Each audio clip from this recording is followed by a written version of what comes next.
Yo!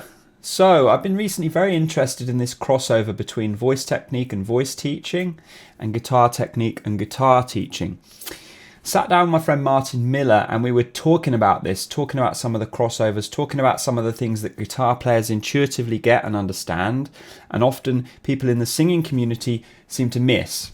And I just thought this bit of conversation really illustrated some of these points super well. So enjoy, guys, and I'll see you in a bit. Take care. 'Cause I still want you. If you want deep singing knowledge that you get nowhere else, then please subscribe. And if you enjoy this video, please give it a thumbs up. The tricky thing for a singer is when something happens and they don't really know why. And that gradually subsides the better you get, because you will start to notice, oh, okay, there is something different I'm doing on that one versus if I approach it on another vowel or something like that, but it's not always visible to the learning singer. There are some things that literally you can't see until you get to a certain stage in your skill, and then it will appear obvious as if, how did I miss it? But until that point, you can literally feel like it can literally be you will not see it, no matter how much someone tells you. You can catch it be invisible to you in some sense. I've had many experiences like this where I was like, in their world, this is not visible to them. They can't see it, and so I have to show them. I have to turn the lights up in the room.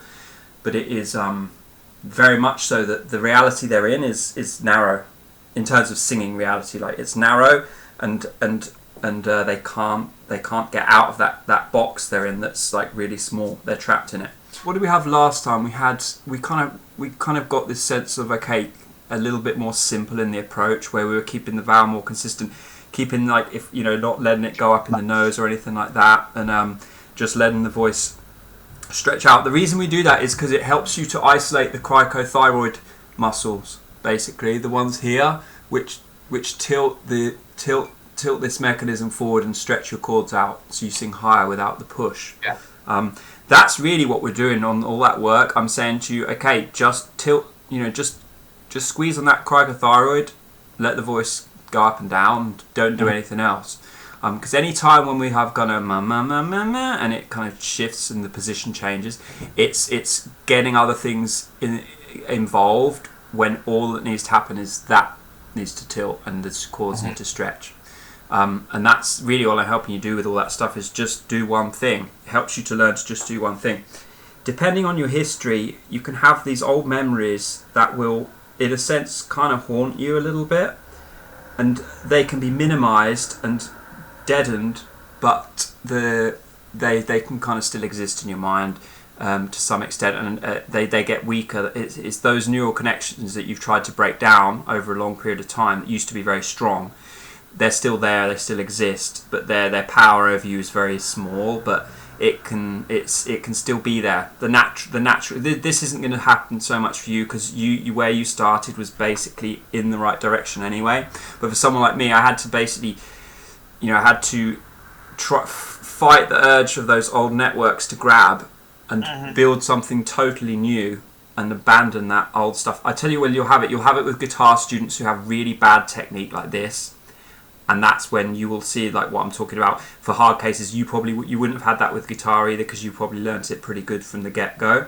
But people who've learnt as an adult and they got all this clunky motion, it's a nightmare to teach them the right way.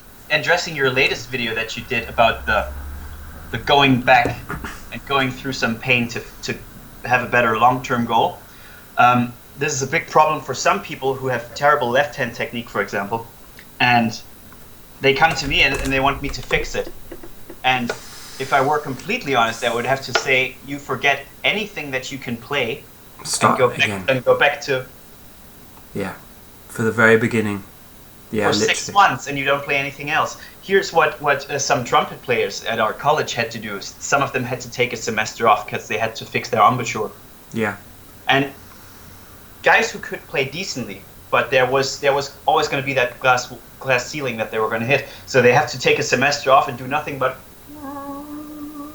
And they're going to sound terrible at first when they do it.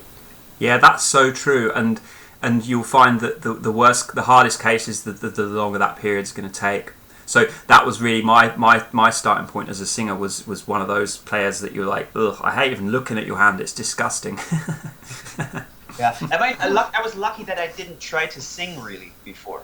Yeah, so there was not so much time to get bad muscle memory. You were. I was just singing with headphones on for like 10 years, not even thinking about it, and just reinforcing and get myself into the right mess. But you were absolutely right.